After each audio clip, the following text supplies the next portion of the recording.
კიდევ ერთხელ დილამშვიდობისა, რადიო იმედის დილის არხის ფორმატში განვაგრძოთ მუშაობას, სპორტულ მიმოხილვას კახა გელაშვილთან ერთად შემოგთავაზებთ. მოგესალმებით ბიზაზა, მოგესალმებით იფასო მეგობრებო, კიდევ ერთხელ მოგესალმებით, საინტერესო სიახლეებით ავარაუდოთ. ხო, ალბათ ძირითადი თემატიკა საფეხბურთო გულშემატკივარი შეხვედრები და რაგბი იქნება და დავიწყოთ რაგბით.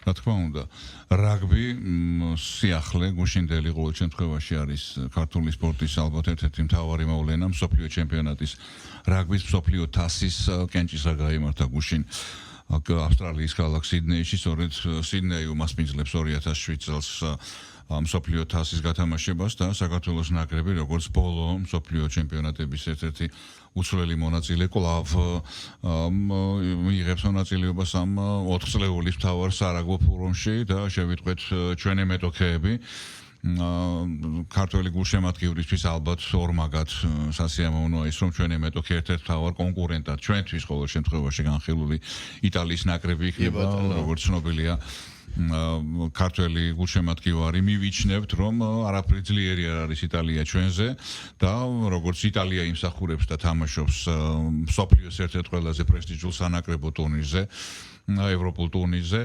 ასევე ჩვენს გვაქვს აქ უფლება და ეს ბევრ რამეს პასუხს გასცემს სწორედ ეს დამდეგი მსოფლიო ჩემპიონატი სამხრეთ აფრიკა ჩვენი ერთ-ერთი მეტოქე ჯგუფში მოქმედი მსოფლიო ჩემპიონი და დღესდღეობით ალბათ ყველაზე ძლიერი თუ არა ყოველ შემთხვევაში საუკეთესო სამ გუნდს შორის მსოფლიოში გუშინაც აღნიშნე ერთ-ერთ გამოშვებაში რომ სამხრეთ აფრიკის ეს კონკრეტული ფორმაციის ნაკრები სამხრეთ აფრიკული სანაკრებო რაგბის ისტორიაში ბევრი სპეციალისტის აზრით არის უძლიერესი და აი ეს ნაკრები გვეყოლება და რუმინეთი რომელსაც ბევრი ასე ვთქვათ სპეციალისტი რაგბის არ განიხილავს არა მარტო ეხა აფრიკაზე არ არის ლაპარაკი ჩვენს კონკურენტად ანუ საუბარი იმაზე რომ რუმინეთთან გაგვიჭირდება არ არის რომ რუმინეთს ყოველ მიზეზ გარეშე უნდა მოვუგოთ და უნდა მოვუგოთ იტალიის ნაკრებსაც და პირველად ანუ სამხრეთ აფრიკასთან შეიძლება დავუმარცხოთ მაგრამ იტალიას უნდა მოვუგოთ ყველაფრის ფასად ხო აფრიკასთან ხო არ არის იმის პრეტენზია და მოლოდინი რომ სამხრეთ აფრიკას უნდა მოვუგოთ სხვა განზომილება სხვა დონეა სამხრეთ აფრიკა და მისაბამისად ჩვენ გვაქვს შანსი რეალური იმისა რომ პირველად მსოფლიო ჩემპიონატების ისტორიაში მსოფლიო თასის ისტორიაში საქართველოს ნაკრებმა გადალახოს ჯგუფური ბარიერი და გავიდეს პლეი-ოფში. კი, უთხრათ ალბათ ხო რადიოს მელს რადგან ამ თემაზე საუბრობთ ვინ არიან დანარჩენ ჯგუფებში დაწყვილებულები. კი ბატონო, ინგლისის ქვეჯგუფში არის ტონგა, ზიმბაბვე და უელსი. ანუ ბრიტანელები ერთმანეთს შეხვდებიან და ბოდიში გაწყვეტინებ სწორედ თუ თქვათ გავედით ჯგუფიდან სავარაუდოდ აი ამ ჯგუფის წარმომადგენლებთან ინგლისთან სავარაუდოდ ამიტომაც დავიწყე ამ ჯგუფით მიმოხილვა შემდეგი რა ანუ სხვა ჯგუფში არიან საფრანგეთი იაპონია ამერიკის შეერთებული შტატები და სამოა ეს ის იაპონია რომელიც ჩვენთან ამას წინად იყო ირლანდია შოტლანდია იჯგნება იმ ქვეჯგუფში სადაც მათთან ერთად ითამაშებს ურუგვაი და პორტუგალია ერთ ჯგუფში მოხვდნენ ახალი ზელანდია, ავსტრალია, ოხრა თამაშები იქნება და ამავე ჯგუფში არიან ჩილე და ჰონკონგი. ეს სახელით ჩინეთი, ну მოკლედ ჩინეთის სახალხო რესპუბლიკა ფაქტობრივად ჯამში. ჩვენ ქვეჯგუფში ვისაუბრეთ და რჩება ის ქვეჯგუფი, სადაც არიან არგენტინა, ესპანეთი, ფიჯი და კანადა. კი, ნამდვილად. საკმაოდ ესეთი თანაბარი ჯგუფებია, ვერ ვიტყვით იმას, რომ აი იმ ჯგუფში რომ მოხვედრილიყავით უკეთესი იქნებოდა, სულად შეიძლება იგივე აჯგუფში მოხვედრილიყავით ზელანდიასთან და ავსტრალიასთან და იქ მეორე ან მესამე თქვათ ისიც რომ პირველად მსოფლიო თასის ისტორიაში 24 გუნდი მიიღებს მონაწილეობას არა 20 როგორც მანამდე იყო და პირველ მეორე ადგილებზე გასულ გუნდთან ერთად შანსი აქვს ასევე მესამე ადგილოსნებს 4 მესამე ადგილოსთან საუკეთესო მაჩვენებლების ქონეს გავიდეს პლეი-ოფში. იდეალური იქნებოდა რა თქმა უნდა იაპონიასთან ნოემბრის ტესტ მატჩის ბოლო ტესტ მატჩი არ წაგვეგო თუნდაც ფრეგვე თამაშა და შევინარჩუნებდით პირველ 12-ში ადგილს და უკვე მოხდებოდით აი სადაც ახლა იაპონია ბოლოს და ბოლოს საფრანგეთი, საქართველო, ამერიკა და სამოა იქნებოდნენ ჩვენი მეტოქები, თუმცა საფრანგეთიც არ არის. ხო, სამოა და ამერიკის შეერთებული შტატებია. საჩუქარი როგორც იტყვი. იცი რა არის, რუმინეთთან ჩვენთან გვახსოვს ისტორიაში რომ გამარჯვება მოგვიპოვებია. რუმინეთი აღარ არის რუმინეთი თუნდაც როცა გვიჭირდა თამაში. მაშინაც რომ 11-ში არისო ისხოვებით რომ მოუგეთ. მე ეხლა ჩეხა სამხრეთ აფრიკას იმასთანაც კი გვაქვს თამაშები ასე ვთქვათ, მაგრამ ხო, კი დაუმარცხდით, მაგრამ აქ აი ეს მომენტი ის რომ ვთქვათ, ალბათ დიდი ალბათობით რუმინეთს მოუგებთ და იტალიასთან ყველაფრის ფასად გამარჯვება მართლაც არის არა უბრალოდ აქ სტატისტიკისა და სხვა სპორტული ინტერესიდან ზოგადად ეს არის აი ეს მორალური მნიშვნელოვანი ფაქტორი რომლითაც ჩვენ უნდა დავამტკიცოთ ჩვენი შესაძლებლობა არის ძალიან ბევრი ნიუანსი, იგივე ვთქვათ, ბონუსკულები იდეალური იქნება თუ იტალიას ხო საერთოდ რუმინეთს მოუგებთ ბონუსკულით, დიდი სხვაობით და თქვათ აფრიკასთან არ წავაგებთ დიდი სხვაობით და ამის მოვიპოვებთ ბონუსკულას და თუნდაც იტალიასთან გადამწყვეტი მატჩი გველის და ნუ მოკლედ სურვილი ჩვენია ნახოთ რა გამოვა და ნებისმიერ შემთხვევაში წარმატება მოგვაქვს ჩვენები ხო შედეგს მიაღწევენ და რა თქმა უნდა წარმატებებს აი ესეთი ის არის როგორც ფეხბურთის გულშემატკივრებს შვებიათ როდის გავა მახსენდება ხო ეს 4 წელი კიდე გურამ ფანჯიკიძის არგენტინა როდესაც გადაგულაპარაკეო მე კოტე მახარაძეს რომ ფინალის შემდეგ რომ დასრულდა უკვე არგენტინა ჰოლანდიის ფინალური მატჩი და უთხარია კოდემა როდის გავა კიდევ 4 წელია ეს ასევე არიან რაგბის მოყვარულები როდის მოვა სოფლიო თასის ფინალური ეტაპის დრო და 10 მაგაც სასიხარულო რა საქართველოს ნაკრები უცვლელი მონაწილეა ამ უდიდესი სარაგბო ფორუმის და არის შანსი გადაჭარბების გარეშე შეიძლება ვთქვათ რომ არის შანსი მოვიპოვოთ პლეი-ოფის. ნუ პრინციპში იქამდე სოფლიო თასი რომელიც ავსტრალიაში ჩატარდება იქამდე კიდე ლამის 1 წელია დარჩენილი იმიტომ რომ მომავალი წლის 1 ოქტომბერს დაიწყება და ნუ ნოემბრის პირველ ნახევარშივე დასრულდება და იმედი გვაქვს რომ იმ ტურნირზე ჩვენ კარგი სიტყვა გვექნება ნათქვამი და ისტორიაში ახალ სტატისტიკურ მონაცემებს ჩავწერთ ქართული რაგბის ისტორიაში. ეს ალბათ სარაგბო თემა ამ კუთხით ასე ვთქვათ ამოვწურეთ ახლა კი გადავიდეთ ფეხბურთზე სადაც გუშინ იყო არაერთი საფეხბურთო მატჩი მეტწილად იყო სათასო შეხვედრები ხო აქაც რაღაცა ჩვენ ფეხბურთელებს ჰქონდათ გარკვეული შანსი ზოგან მივაღწიეთ ამ შედეგებსაც მოკლედ ვილიარეალი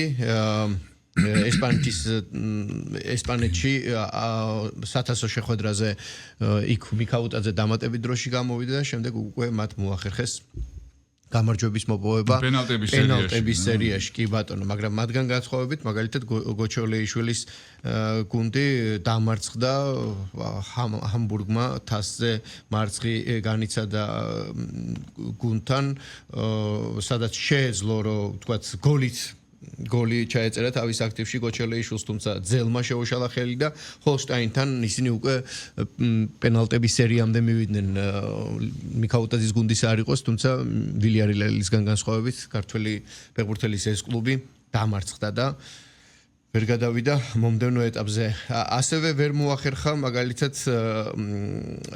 ლიდერობის გამყარება და თუ კიდევ უფრო წინ მაღლა ასვლა კიტეიშვილის გუნდმა შტურმი სარხში დამარცხდა და მესამე პოზიციაზე დარჩა, როდესაც შეეძლო რომ უკეთესი მაჩვენებელი მოეგროვებინა და ამ ხრივ გარკვეულ შედეგზე გასულიყო. გუშინ არ უთამაშია მამარდაშვილს და ალისონის იმედად იყვნენ, თუმცა გუშინდელმა მატჩმა კიდევ ერთხელ აჩვენა ის თუ როგორი რთული სიტუაციაა ლივერპულში და კაციშვილმა არ იცის როგორ იქნება მწვრთნელის ამბავი, როგორ გააგრძელებენ ისინი. ნუ გასაგებია რომ ფეხბურთელები თამაშს გააგრძელებენ, მაგრამ მწვრთნელთან შედარებით მწვრთნელთან მიმართებით ურთიერთდამომრიცხავი ინფორმაცია ვრცელდება. იყო ინფორმაცია რომ გამოცვლას აპირებენ, იყო ინფორმაცია რომ თვითონ მწვრთნელმა თქვა რომ ახლა მე ამაზე არ ვფიქრობ საერთოდ და შედეგებზე ვართ ორიენტირებულიო. ნუ სანამ ფიქრობენ, არ ფიქრობენ, ფაქტია რომ ლივერპულმა შინ სახლში სანდერლენდთან ძლივს ფრედი თამაშა 1-1 ხო ძლივს ანუ საუბარი იმაზე რომ თქვათ ანუ ადანაშაულები და ბევრი ადგილობრივი მიმოხილველი რომ თქვათ აი მამარდაშვილმა რაღაც შეცდომა დაუშვა იქ სწრაფ პასვერი შეიძლება სპორტმას თქვათ ხო იქ იმაზე ფაქტია რომ გუნდი არის მოშლილი ეს გუნდის ფეხბურთელების ბრალია თუ სამსწავლო შტაბის ეს სხვა თემა მეკარი იგივე ალისონი ჩადგა აგერ და ვერ მოიგო გუნდმა ფაქტია გაუშვა გოლი აქ მამარდაშვილის და იგივე ალისონის ბრალი რა თქმა უნდა არ არის ლივერპულს საკმაოდ სერიოზული გარდამტეხი პერიოდი აქვს ახლა ეს კი ბატონო სერიოზული გარკვეულწილად ნორმაც არის რა რაღაც კუთხით ხშირად ყოფილა ასეთი რამ საფეხბურთო კლუბებში ნამდვილად იმ სეზონის მერე რაც მათ გაიარეს და მოკლედ კიდევ ერთი ხვიჩა კვარაცხელიას PSG ჩვენ ამ თამაშის მერე არ ყოფილვართ ერთად დამარცხდა მონაკოსთან სრულიად მოულოდნელად ნახეთ რომ ამ თამაშში ვერც ხვიჩას გამოვიდა დიდად ვერაფერი როგორც მთელ გუნდს და სერიოზული კრიტიკის ქართლში გაატარეს ჩვენმა ფრანგმა კოლეგებმა და იქ საუბარი იყო იმაზეც რომ ეს PSG-ო ორსახოვანი არისო რომ შიდა ჩემპიონატზე მიშვებულად თამაშობენ და ჩემპიონთა ლიგის მატჩებზე სრულიად სხვები არიან და ძალიან დაუწუნეს ეს და სხვათა შორის მე ამ მარცხის მერე ლუის ენრიკეს აზრით ერთ-ერთი მიზეზი ამ მარცხზე გადაღრილობა იყო ფეხბურთელებისა და სამდღიანი სუყე დასვენებაც კი მისცა ნახოთ რა და როგორ გამოვა. ხვიჩა კვარაცხელიაზე ესეც აღნიშნოთ შენის ნებართვით კახა რომ ჩვენ ადრეც ვისაუბრეთ ხვიჩა კვარაცხელია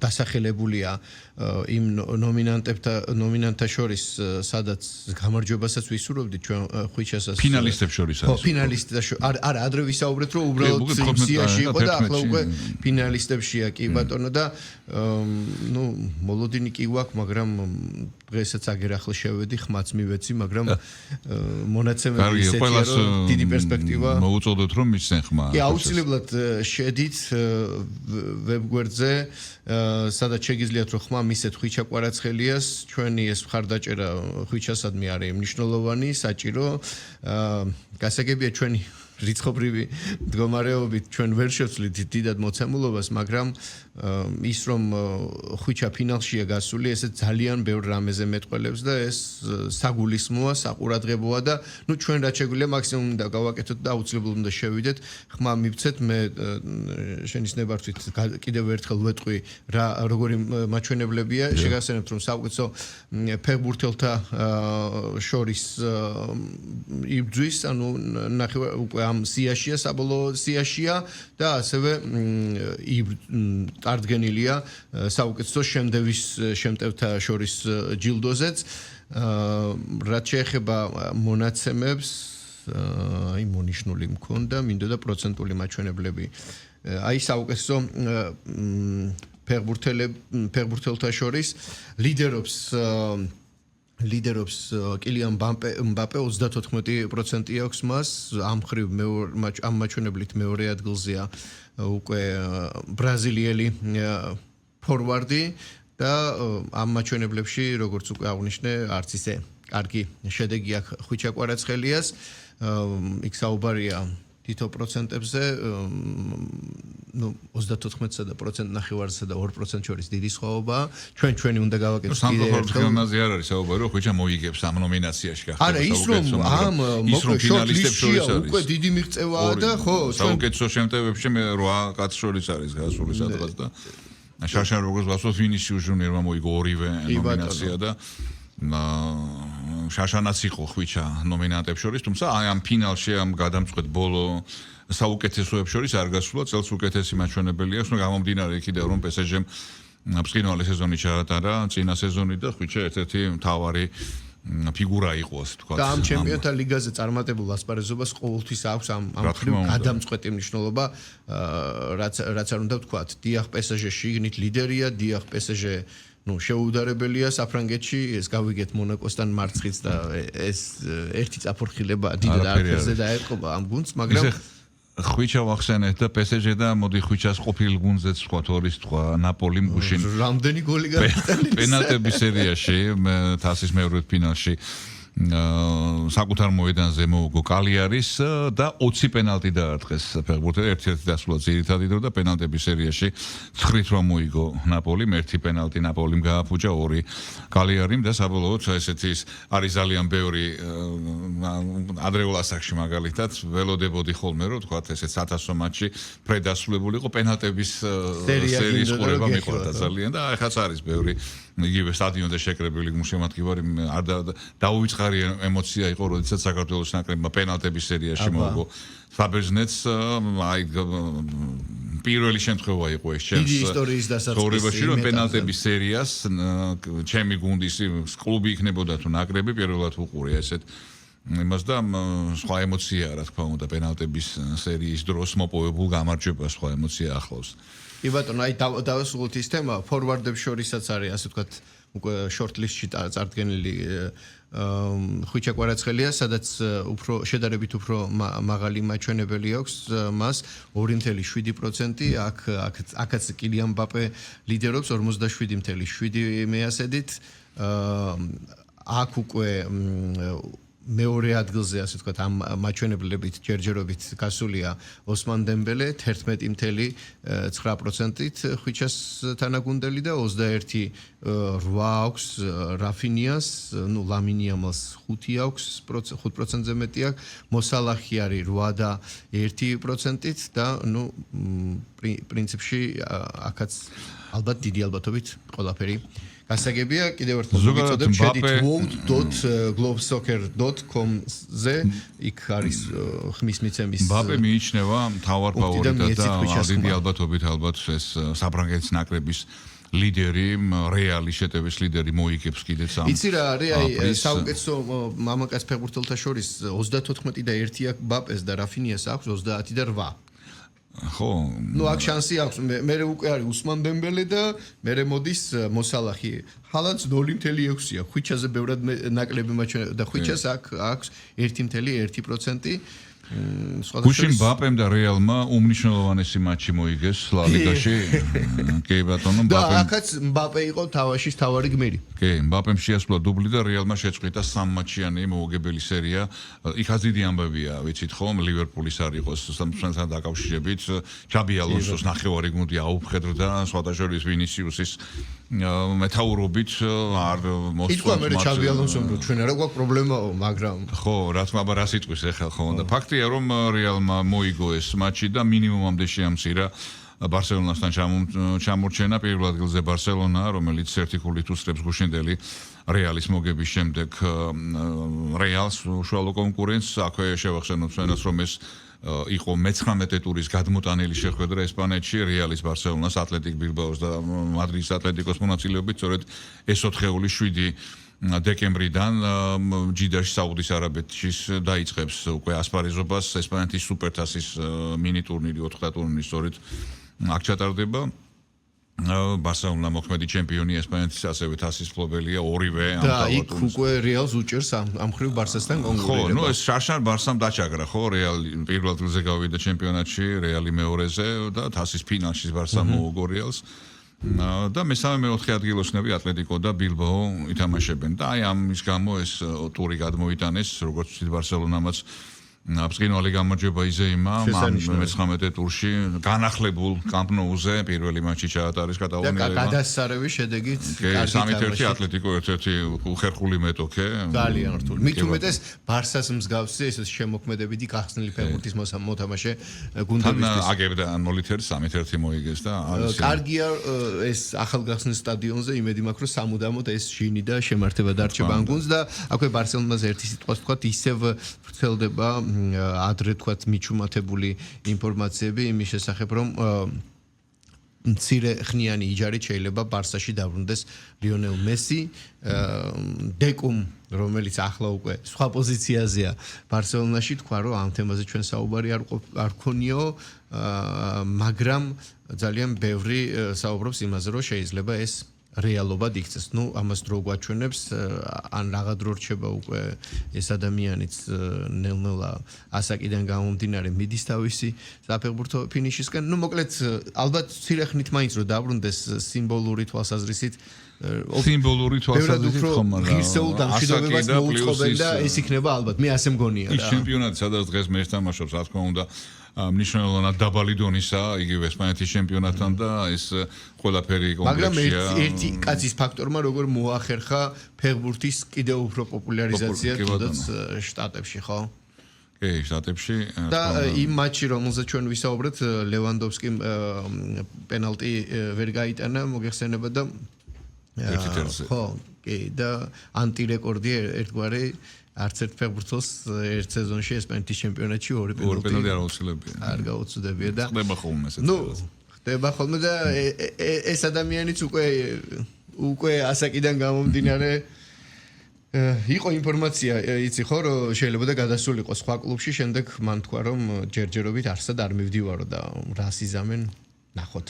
დარჩება კვლავ ეს ადამიანი თუ გადავა სხვა კლუბში, ამას რო გვაჩვენებს და კიდევ ერთი თემა არა ფეხბურთელზე, არამედ ქართველ ყოფილ ფეხბურთელზე, შოთა არველაძეზე გავრცელდა ინფორმაცია, რომ ის თურქეთში სამწვრთნელო კარიერას აღარ გააგრძელებს, ნუ ამ ეტაპზე ასეა, კასიმ ფაშას აღარ გაწვრთნის, შეიძლება სხვა გუნდი გამოჩნდეს იგივე თურქეთში თუ რა იქნება, ამას ალბათ დრო გვაჩვენებს, ეს ინფორმაცია კიდევ ერთხელ გავრცელდა, მოკლედ შენს ნახავთ. ხო, ნუ წარუმატებელია, უნდა ითქვას, შოთას წარუმატებლად შეაფასეს კასიმ ფაშას მესვეურებმა, შოთას მოღვაწეობა ამ გუნდის მთავარი მცველის პოსტზე და უახლოეს დღეებში ოფიციალურად შეიძლება დღესვე გამოცხადდეს შოთას გათავისუფლება. არის საუბარი უკვე ყოფილ ფეხბურთელზე, ასევე თურქული ფეხბურთის ლეგენდად მიჩნეულ ერთ-ერთ ლეგენდარულ ფეხბურთელ ემრე ბელოზოღლოზე, რომელიც იმ შესანიშნავი თურქეთის ნაკრების წევრი იყო, რომელიც 2002 წლის მსოფლიო ჩემპიონატზე მართლა ფურორი მოახდინა. საოცარი ნაკრები. საუკეთესო ნაკრები თურქული ფეხბურთის ისტორიაში, თუმცა თურქები წერენ, რომ ეს დღევანდელი მონტელას ფორმაციის თურქეთი უკეთესია იმაზე, თუმცა მსოფლიო ჩემპიონატზე გვაჩვენებს იქ ხასან შაში, ჰაკან შოგური, რუშტურ ეჯბერი, იგივეს ემრე ბელოზოღლუ და კიდევ ძალიან ბევრი ფეხბურთელები. სხვათა შორის ემრე ბელოზოღლუ არის მთავარი კანდიდატი, როგორც უკვე აღნიშნეთ, შესაძლოა სწორედ ამ სპეციალისტმა ჩაიბაროს კასიმ ფაშა საინტერესო ბიოგრაფიით. იგი არის წარმოშობით შილო კავკასიელი, ლეკი კერძოდ, მისი დიდი ბაბუა წავიდა ემიგრაციაში თურქეთში, შამილის თანამებრძოლი იყო და შამილის დამარცხების შემდეგ ემრეს დიდი ბაბუა წავიდა ემიგრაციაში სადღაც 150 წლის წინ. ხო და თუმცა ეს თავად ფეხბურთელი აქვს ესეთი განცხადება გაკეთებული ემრეს თავის დროზე, რომ მე ვცდილობ ვიყო როგორც მოედანზე, ასევე მოედნის მიღმას ისეთი სამაგალითო, როგორც ნამდვილი თურქიაო. ხო, ანუ ის ფესვები, რაც საიდანაც მოდის, როგორც თურქეთში ხდება, იგივე ჩვენ როგორც წესი, ხო, აი ამ ფესვებზე ნაკლები აქცენტია ხოლმე მეტწილად. ხო და ასე რომ ეს სპეციალისტი საერთოდ ეს კასიმ ფაშა დაგნებავთ ემრე ბელოზოღლუ საერთოდ ნაკლებად საინტერესოა ჩვენთვის ქართველი გულშემატკივრისთვის, თუმცა რადგან შოთა არვილაძეს ეხება, ამიტომ ორი სიტყვა გავიმეტეთ. კი ბატონო და იმედი გვაქვს, რომ შოთა არვილაძის მიერ ახალი გუნდის ჩაბარების შესახებ მალე გავიგებთ ინფორმაციას, სადაც მე იმედი მაქვს, რომ მის წარმატებებზე ვისაუბროთ, როგორც წარმატებებში აუცილებლად, იმიტომ რომ ჩვენ რაც შეიძლება ამ ხრივაც დიდი შედეგი უნდა გქონდეს და კარგი არჩევანი სამწვრთნელო შტაბი ბჭყალებში გაფართოებული ქართველებისა, მათი წარმატება ჩვენთვის მნიშვნელოვანია, როგორც მოქმედი ფეხბურთელებისა, როგორც მწვრთნელებისა და არა აქვს მნიშვნელობა თუ სპორტზე ვსაუბრობთ, სამედიცინო კუთხიდან დაწყებული სპორტული გუნდისთვის მნიშვნელოვანი ნებისმიერი პოზიციით დასვლებული ყველას წარმატება ჩვენთვის მნიშვნელოვანია ამ პატარა ერისთვის.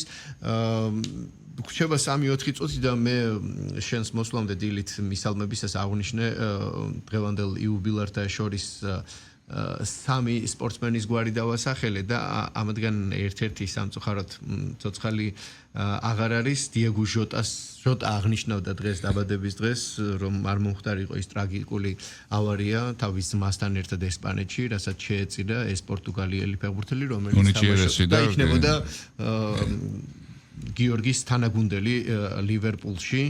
1996 წლის 4 დეკემბერს დაბადებული პორტუგალიაში, რომელიც ასე ტრაგიკულად დაიღუპა. მარკს ჰოლოვეის დაბადების დღეც ყოფილა დღეს, იგი 1991 წელს დაიბადა, ამერიკელი შერეული საბრძოლო ხელოვნების დღესდღეობით ერთ-ერთი საუკეთესო კინომდები. სუბუქწონაში, ხო?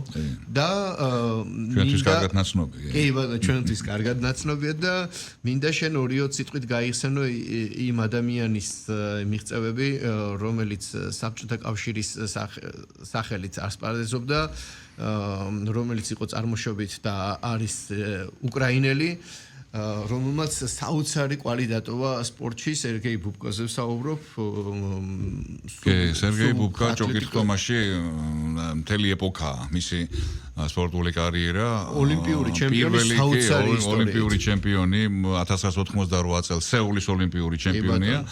35 რეკორდი, მსოფლიო რეკორდი აქვს დამყარებული. საოცარი შედეგებია კაცს. რა თქმა უნდა და პირველი ჭოკითხომელია, რომელმაც 6 მეტრიანი სიმაღლე აიღო და თუ სწორად მახსოვს მისი ბოლო მსოფლიო რეკორდი 6 მეტრი და 14 სანტიმეტრი თუ სწორად მახსოვს დღემდე ხელუხლებელია. ყოველ შემთხვევაში სადღაც 30 წელი ხელუხლებელი იყო, 25 წელი ეს კონკრეტული მაჩვენებელი. ხო, მსოფლიოს 6 გზის ჩემპიონი, ზედიზედ 6 წელი მსოფლიოს მასშტაბით, აი ამ მძლევრ საინტერესო რა არის, რომ 5.85 სანტიმეტრით დაიწყო თავისი რეკორდების გაუმჯობესება.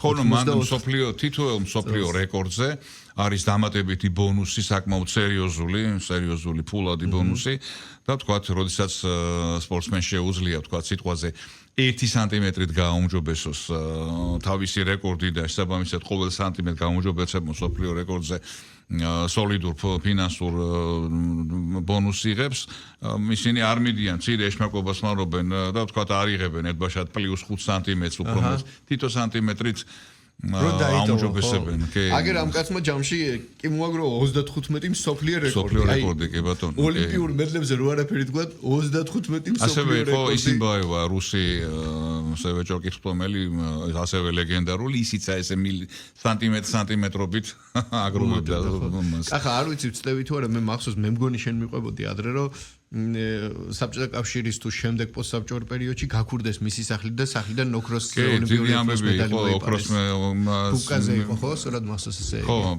სერგეი ბუბკას სახლი გაიხურდა კიევში.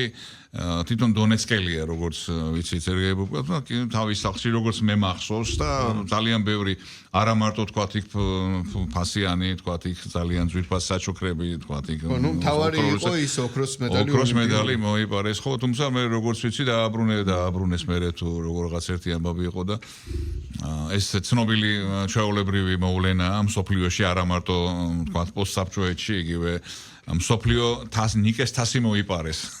ბოლოს და ბოლოს ხო თავის დროზე და უამრავი თქვა ცნობილი სპორტსმენები იქნებიან თუ რავი მსახიობები მათი გაქურთვა და ეს თუმცა ეს სხვა ის არის როდესაც ასეთ ოლიმპიურ ოქროს მედალს იპარავენ ეს თვითონ რელიქვია რა თქმა უნდა და პრინციპში ეს ხო ერთი კაცის არ იყო განზოგადებულად რო ვთქვათ ეს არ არის ერთი კაცის მონაპოვარი მისი მოპოვებულია რა თქმა უნდა მაგრამ აი საზოგადოებრივი სხვა მნიშვნელობა აქვს რა თქმა უნდა ანუ სერგეი ბუბკა მოვლენა იყო იმ პერიოდში 80-90-იანი წლების მიჯნაზე ბუბკას დონის სპორტსმენი მძლეოსნობა შემთლიანად ჭოკის ხტომა კონკრეტულად და დღემდე ეს სპორტსმენი მისი მიღწევები რჩება მართლა რაღაც საოცარ შედეგებად კი ბატონო მადლობა გვანიშნებს ნინო რომ ჩვენი საიტრო დრო ამოიწურა და ხვალ დილის მიმოხილვით კვლავ დაგიბრუნდებით ახლა დღის განმავლობაში სპორტული სიახლეები დაგიბრუნდებათ მე კი 11 საათიანი საინფორმაციო გამოშვების შემდეგ